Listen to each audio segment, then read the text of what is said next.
Hello बच्चों, let's read this question. The question is the mole fraction of urea in an aqueous urea solution containing 900 gram of water is 0.05. If the density of the solution is 1.2 gram per cubic centimeter, the molarity of urea solution is dash.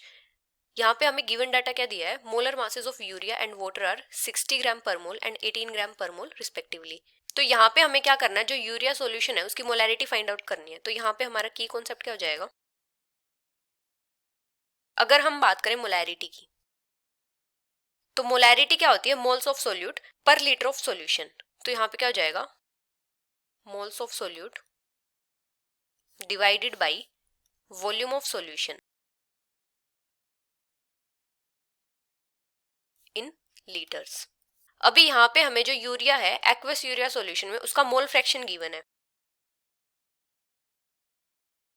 Mole fraction of urea ये कितना given है? 0.05. और हमें water का mass given है, mass of water ये कितना given है? 900 ग्राम. तो यहां से हम वाटर के मोल्स फाइंड आउट कर लेंगे. तो कितने हो जाएंगे मोल्स ऑफ वाटर? अगर हम इनको बी से डिनोट करें तो ये हो जाएंगे. मोल्स किसके इक्वल होते हैं? जो गिवन मास है डिवाइडेड बाय जो मोलर मास है. अभी गिवन कितना है? 900 ग्राम और मोलर मास कितना है? 18 ग्राम पर मोल. तो यहां से वाटर के मोल्स कितने आ जाएंगे? 50 मोल्स. अगर हम यूरिया के मोल्स को ए कंसिडर करें, मोल्स ऑफ यूरिया उनको ए कंसिडर करें, तो जो मोल फ्रैक्शन होगा यूरिया का, मोल फ्रैक्शन ऑफ यूरिया ये किसके इक्वल आ जाएगा? 0.05 equals to moles of urea divided by total moles, मतलब moles of urea plus water. तो यहां से हमारे पास ए की वैल्यू कितनी आ जाएगी? 50 डिवाइडेड बाय 19. तो ये क्या आए हैं? Moles of urea. Moles of urea.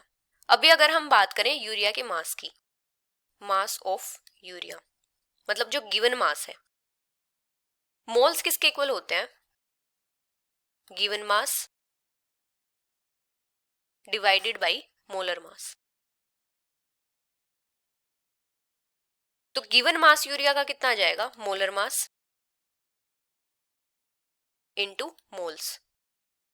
अभी मोलर मास कितना है? 60 और मोल्स कितने हैं? 50 डिवाइडेड बाय 19. तो ये कितना हो जाएगा? 3000 डिवाइडेड बाय 19 ग्राम. अभी अगर हम बात करें सॉल्यूशन के मास की, मास ऑफ सॉल्यूशन, तो ये कितना हो जाएगा? वाटर का मास कितना है? 900 प्लस यूरिया का कितना है?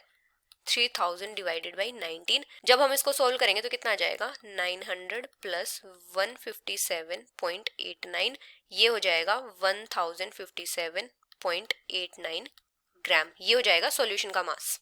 अभी हमें क्या करना है? सॉल्यूशन की वॉल्यूम फाइंड आउट करनी है. Volume of solution. हमें सॉल्यूशन की डेंसिटी गिवन है. डेंसिटी कितनी गिवन है? 1.2 ग्राम पर क्यूबिक सेंटीमीटर. तो डेंसिटी किसके इक्वल होती है? Mass over volume. तो यहां से वॉल्यूम कितनी हो जाएगी सॉल्यूशन की? Mass divided by density. Mass हमने अभी फाइंड आउट किया है 1057.89 डिवाइडेड बाय डेंसिटी कितनी है? 1.2 gram per cubic centimetre gram. तो यहां से वॉल्यूम कितनी आ जाएगी? 881.57. 1 क्यूबिक सेंटीमीटर किसके इक्वल होता है? 1 ml के इक्वल. तो यहां से क्या जाएगा? मिलीलीटर.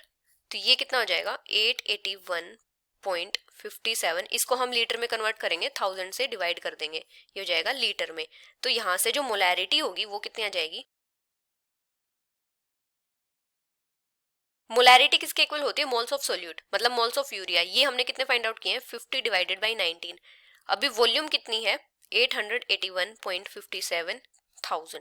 तो यहां से हमारे पास मोलैरिटी कितनी आ जाएगी? 2.98. इसको हम राउंड ऑफ करके क्या लिख सकते हैं? 3 मोलर या फिर 3. मोलैरिटी कितनी आ जाएगी? 3 molar. So the final answer is 3. Hope you understood it well. Best of luck.